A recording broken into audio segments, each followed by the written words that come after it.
This is Pilleater. Today is July 9th, 2022. I'm here with co-host Cartrell Payne, and we are talking to Darklady, correct? That Yeah. is correct.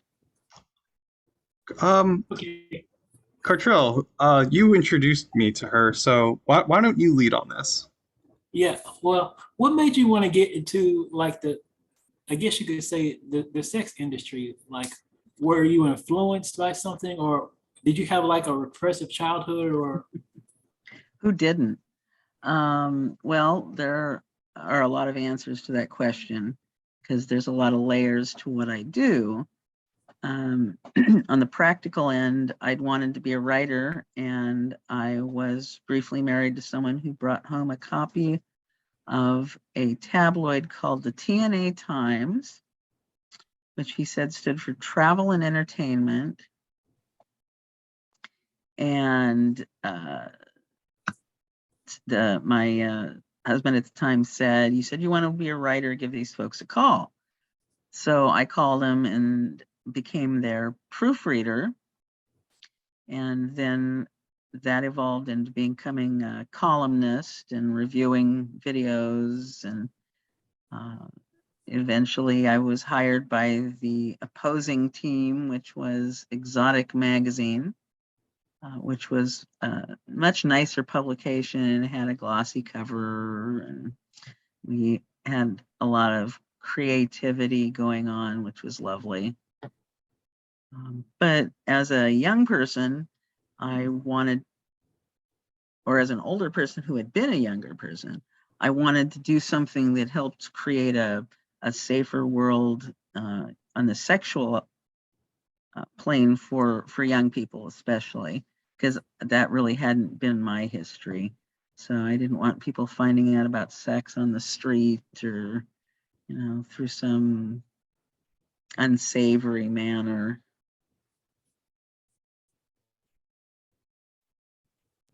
wow? I mean, it's interesting. Like also also know that aren't you involved in a swinger lifestyle or something?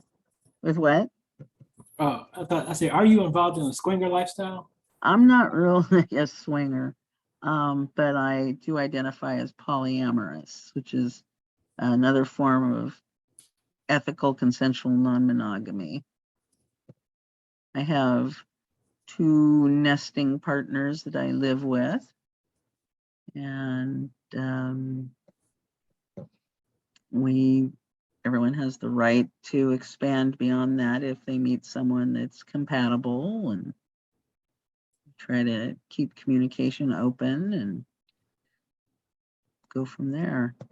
It spoke to me as a way to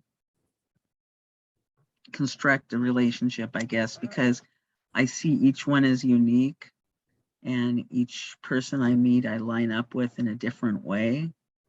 And it's not a competition between one or the other as to who's, the best at something. So, you meet people, you like them, and you've got time with them, for them, or you don't, and you figure out how much time you can spend with them and what you can do while you're spending that time with them. And you learn a lot about negotiating and Google Calendar. Yeah. Oh yeah. I was going to ask, how come you think that? Well, it feels like to me like it's much easier in our society, with our, I guess you could say, traditional patriarchal structure, or whatever, that it's much easier for women to get sex than it is for men. But also paradoxically, you know, you know, if a woman has more sex than a man, she's viewed as a slut. And it's just to me, as a rational person I am, well, that's just stupid. Yeah. That system, I mean, it's just dumb. Why can't a girl approach a dude, and if she has more sex, why is she considered a slut? Like, none of them ever made any sense to me. Like, Because dudes are jealous. The difference between a bitch and a slut, right? I'm not sure. Tell me. Uh, a bitch, a slut is someone who'll sleep with anything, if anyone, and a bitch is someone who'll sleep with anyone but you. Yeah, that's funny. So this is my curious Mhm. question. So have you worked in the adult industry for most of your time, or am I getting it wrong? I started writing in the adult industry in about 1990, I want to say 3 or 4. I'm not really sure. I was in a major car accident in 1991, and I didn't work for a year or two because I needed to learn how to walk again. And then I went back to being a clerical temp, which was pretty awful. So yeah, it was sometime in the 90s though, and I've stayed with it consistently. I also worked for egghead.com for a while, and that was a fairly miserable experience. I was really glad to be able to go into adult full time after that. And that was pretty much my last corporate gig. But it's more on now. You're just continuing blogging or publishing, correct? I review adult videos, and right now it's scenes for fleshbot.com. And I'm primarily reviewing gay male uh, scenes, though the occasional straight scene. I do a weekly blog for them, and I run Catalyst, a sex positive place in Portland, Oregon. And I also write fiction, and I'll write pretty much anything. I'm a writing slut or a whore because I like to be paid for my writing. So, Yeah. You know, like, oh yeah, and I know you published your book. Like you talked about your dysfunctional family. Like your mom. I don't know if she was like a religious zealot or what. Your dad was also kind of eccentric. yes, yes. My father believed that space aliens made us, and my mother is Irish Catholic. Oh yeah, Oh, yeah. yeah. Yeah, the Catholics, they have like this weird thing about sex, man. Like you can have as many children as you want, but you better not enjoy it. That's right. Or if you do enjoy it, that's the only time you can enjoy it. Oh god, yeah. Like, so did you come from a big family? Because Irish Catholics, they have like a whole bunch of kids. Well, you'd think that, but that's not what happened. We had 3 kids. I'm the eldest. Then when I was my brother who passed away when he was 30, and my sister who is special needs. And my father wanted to get a vasectomy before my sister came around, but my mom backed out of that, and forever changed the projectile angle of our family. But yeah, I grew up pretty sex negative and anti-abortion and anti kind of everything, pro flag, and very patriotic because dad had been in the military for 30 years. So I joke that I was raised by the church and the state. Yeah, that's messed up. I mean, hey, do you have any advice for a guy like me, like I'm Asperger's, ADHD, and bipolar? Like, how do I appeal to women? How do you, as a person with ADHD and bipolar, appeal to women? Also, I'm Asperger's too. Like, you might not notice, but yeah. Um, well, I hear that because we have a lot of guests who are dealing with ADHD or being various places on the spectrum. And, it's a challenge to how do you make conversation with people and how do you feel comfortable around them? How do you make them feel comfortable around you? And I think for me, if you can get that in-person experience, listening is a great way to make people feel comfortable and heard, literally. So if you're able to get people talking about themselves, they like that. sharing your Adderall, that's always popular. That's a joke. It's a joke. But you there? Oops. Cartrell always does this, so he has to usually get up and It's okay. I'm waiting for the dogs to bark. So Yeah. So yeah, that's good advice. Oh, I also wanted to ask, like, what do you think about the recent Roe versus Wade, like ruling? I mean, it probably won't take effect like in most places, but it's still messed up. oh, it's outrageous, and I've reached a point in my life where I really don't give a shit what the Constitution has to say about anything, because I think a lot of it needs to be reworked.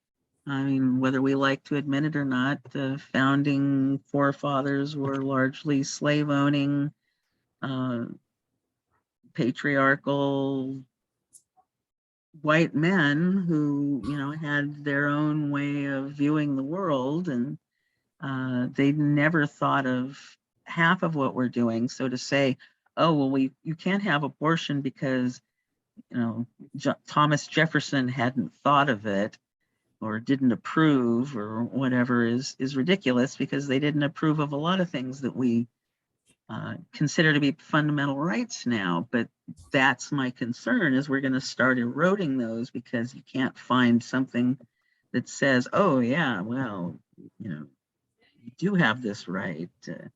I'm concerned about same-sex marriage. Obviously, they're talking about same-sex relations of any sort, just, anti-sodomy laws.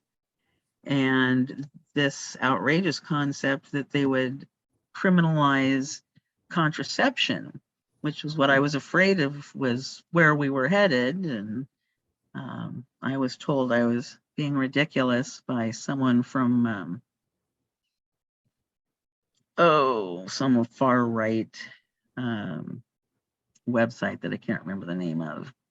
But I mean, yeah, like Clarence Thomas, like I don't understand how he could be so far right. It's like, I mean, he used to be like a black nationalist when he was younger. So either he found out that he could make more money by selling out, or maybe he got brainwashed. was I he don't like know. that when he met his wife, or is that something that's developed since then? I'm not sure. I mean, personally, I think he just decided that by selling out that he could make more money. It's probably what he'd have figured. Could be. Yeah, I don't even pretend to know the mind of Clarence Thomas. I know that I was opposed to him when he was first, proposed. I believed Anita Hill. Um, just what is it about pornography in general that makes it a unique art form compared to other things that you have experienced and your deep interest in the act? well, um, I'm less interested in porn for its prurient value, though, it certainly has that. And I'm really interested in the psychology behind it, the sociology involved in it, the people that are doing it. I just find that really, really interesting. And it extends to the work at Catalyst, because I get to deal one-on-one with real everyday people, not folks who are doing things in front of a camera. And I get to hear their stories, and I get to see them experiment and kind of enjoy some of that excitement in a secondhand smoke kind of way. But I've found the honesty really refreshing. That's not to say there aren't, repressed, conventional, um, abusive, unpleasant people in different areas of the industry, but they're everywhere. They're in academia, they're in IT. I mean, look, we got Elon Musk, right? So there's just so much more I think I can do within this realm as a writer, especially, than I can anywhere else. And when we do actually address sex in the writing, it's such a visceral topic. You know it's going to affect somebody on some level, and a lot of writing just blows past people and they don't remember it later. So I want to write about something that actually affects and influence folks, and sex seems to be one of those things. I mean, yeah, I mean, it is interesting, you know, like,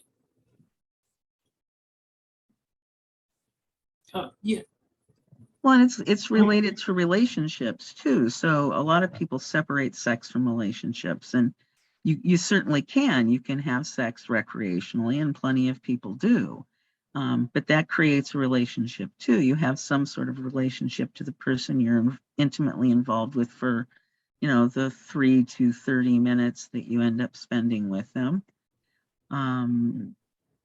Just how you construct your sexuality or how you find that it uh, develops, those affect your relationships.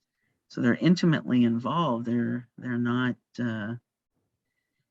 People talk about porn just being body parts, and it's like if it's just body parts, it's because that's all you're seeing. What is what you would say would be the fake aspects of pornography or the big misconceptions, what most people think about porn, but what really happens behind the camera? Well,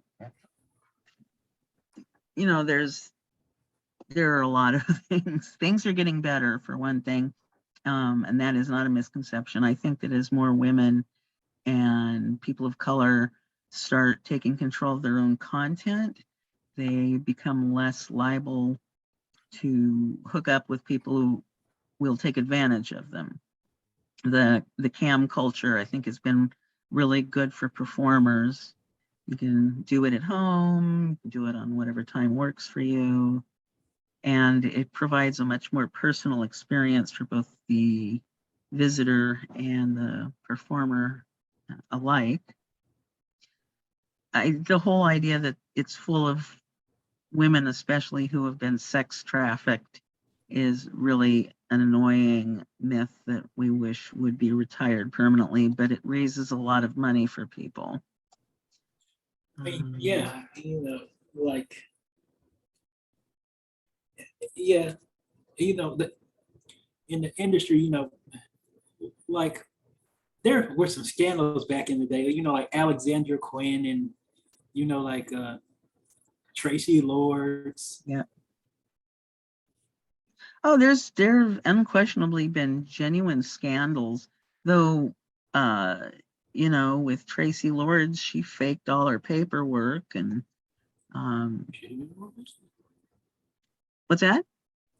Oh, nothing. I was just listening to you. Oh, I mean, I've heard of some pretty miserable abuses that people have endured within the industry, especially in the late 90s, very early 2000s. There were just some people who had come in out of, oddly enough, mainstream or money, and they didn't have a lot of respect for women, especially.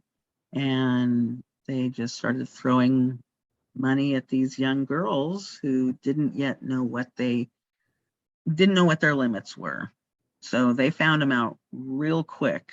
And some of them left and some of them stuck around and raised a little money and went and hopefully had good mainstream lives.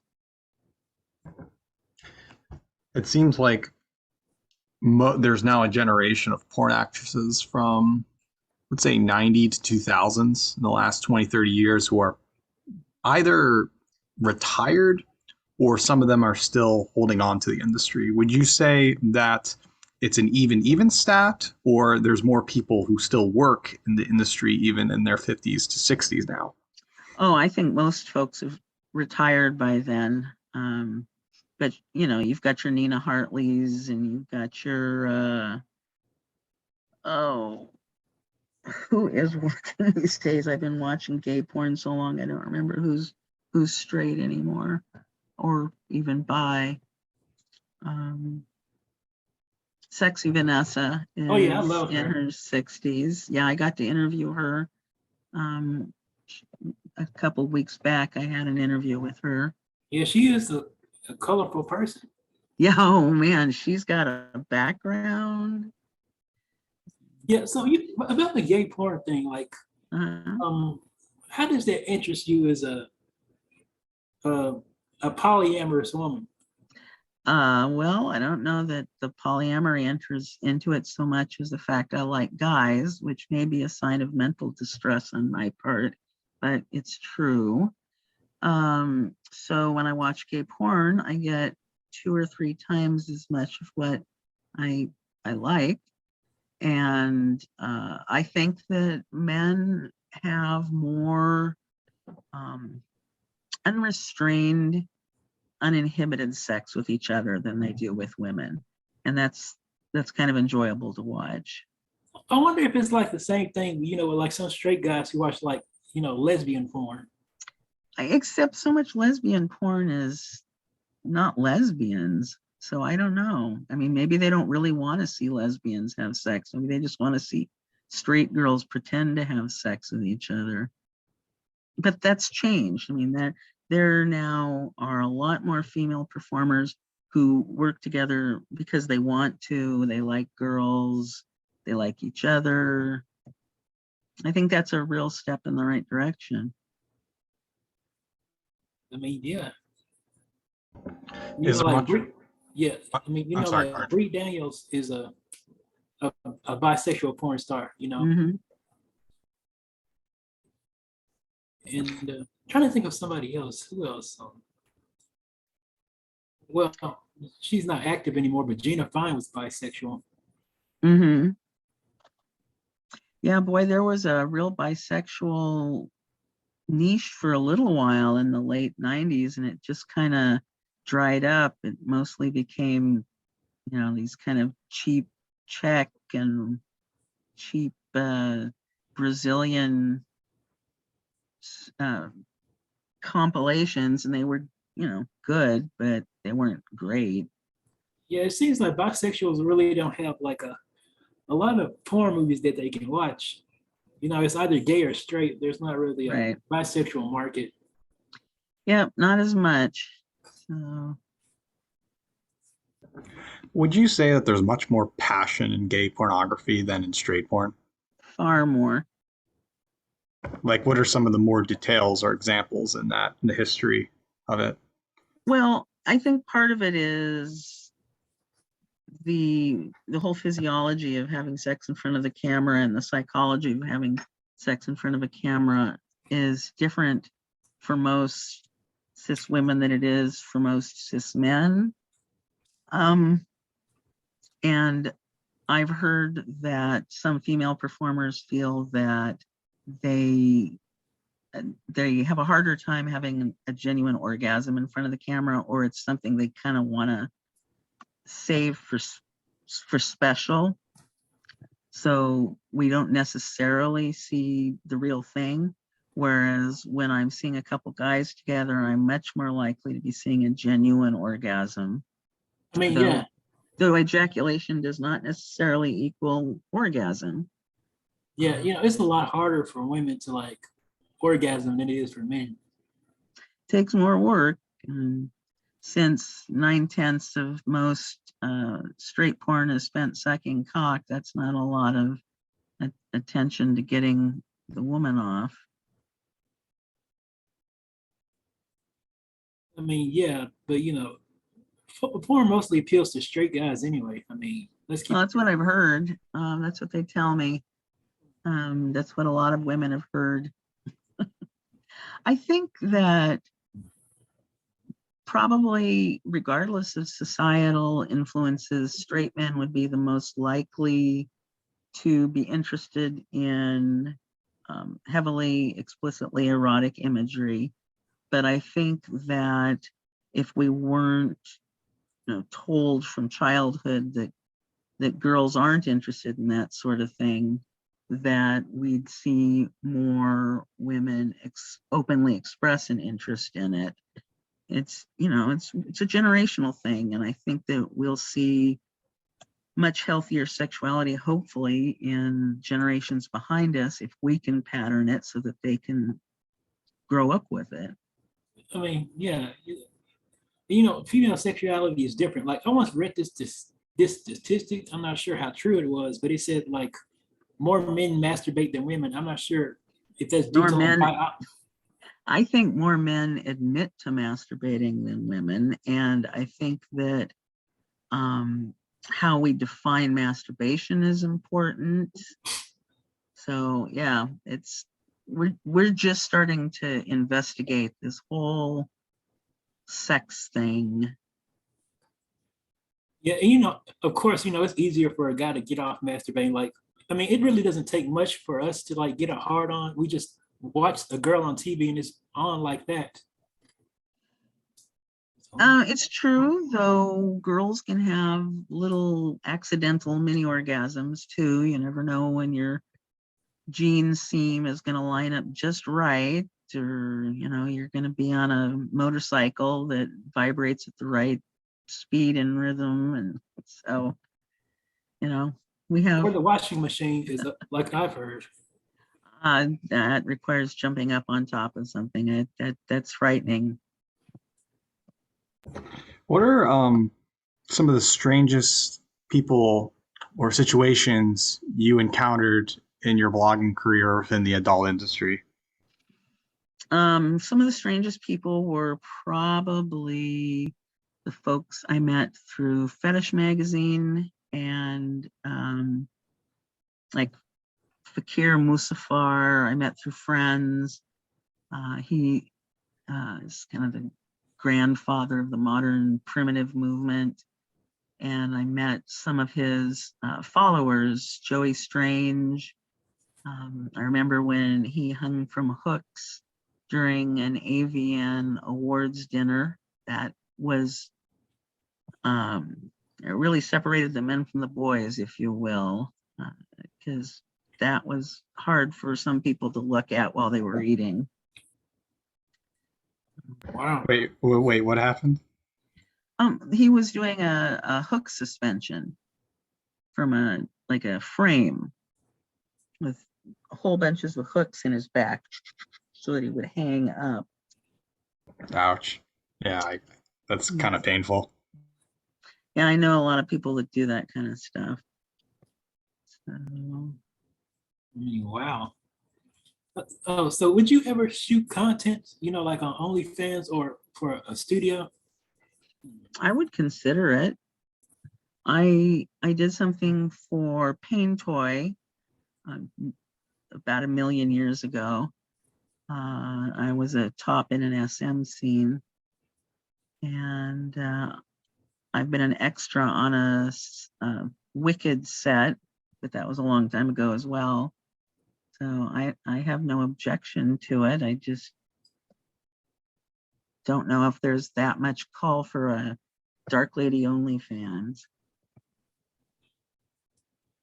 Yeah, OnlyFans, they've been doing good work, I wouldn't expect it to be so successful because we're living in an age where there's like free porn everywhere. So the fact that OnlyFans is doing so well is like amazing to me. Well, I think it's the interpersonal connection. You're not just looking at an image. You can expand your contact with whoever you're following. And people want some sort of connection, especially with COVID in the last couple of years. I think it was perfectly timed for a surge in that area of the industry.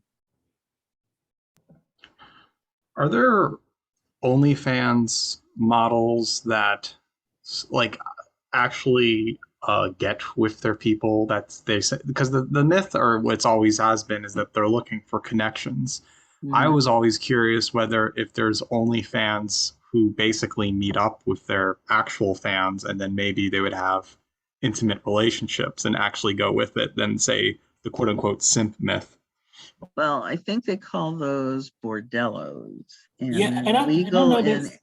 in Nevada, but not many other places. Yeah, and I know some OnlyFans people like they escort. Yeah, that's pretty much it. I'm sad to say that enters into prostitution territory potentially. It's not a for sure thing, but depends on situation. I'm sure it gets dicey, and then do you necessarily want to get involved with a fan? Is that going to be creepy and weird? So, Yeah, Or know, there'd like actually some be a ladies, story between the fan and the model, but I don't know. It seems like there is this paradigm that the criticism against OnlyFans is that they're just a bunch of lonely men spending money on a thing they can never have. But the well, irony it's like there strip is, clubs. hmm, I mean, that's kind of, yeah, and some, if you want to dismiss porn in general or sexual content in general, you could, condense it down to that. yeah, some strip clubs are kind of illegitimate. Like they do stuff, in the back, and you kind of could have sex with the Right. girl. The VIP rooms. Yeah. A lot of strip clubs have been busted doing that, like kind of like a gray area with the law. Yeah. Yeah, I'd like to see it, frankly, legalized, and I'd like to see the sex workers more in charge of what they can offer and what they charge, but we are not there yet. Or like to see it decriminalized, excuse me, we don't want to necessarily see it legalized, we want to see it decriminalized. I mean, because, to use an example of a TV show, The Sopranos, like Tony and his gang usually treated like the sex workers at the Bada Bing like crap. Yeah. Well, they just had a case I read here in Oregon, in Coos Bay, a young woman who was going to community college to become a nurse was really mistreated, and it's because she'd done some porn earlier in her life. I think I know who you're talking about, but yeah. They just determined a $1.7 million settlement in her favor, and I would love to see more of that, because I'm really sick of the mainstream telling people to get out of adult and then refusing to give folks options so that they can do that. Yeah, I mean, it's hard being a porn star. Like, there's a reason that a lot of porn stars, they use like fake names, or Yeah, it's kind of hard to get into contact with them. It's because the porn attracts like a certain type of creepy person, unfortunately. And also, well, you got some people who like to judge as well. yeah. Well, any performer is going to have some sort of creepy stalkery element. You don't have to be a porn star to be using a fake name because you don't want people to find out where you live. But there is that added element, because people, I think, feel an element of intimacy that doesn't really exist, because you may have gotten off looking at me, but I don't know who the hell you are. It's a little different with the OnlyFans stuff, but even then, I'm on this side of the glass. we're almost at the end of the show.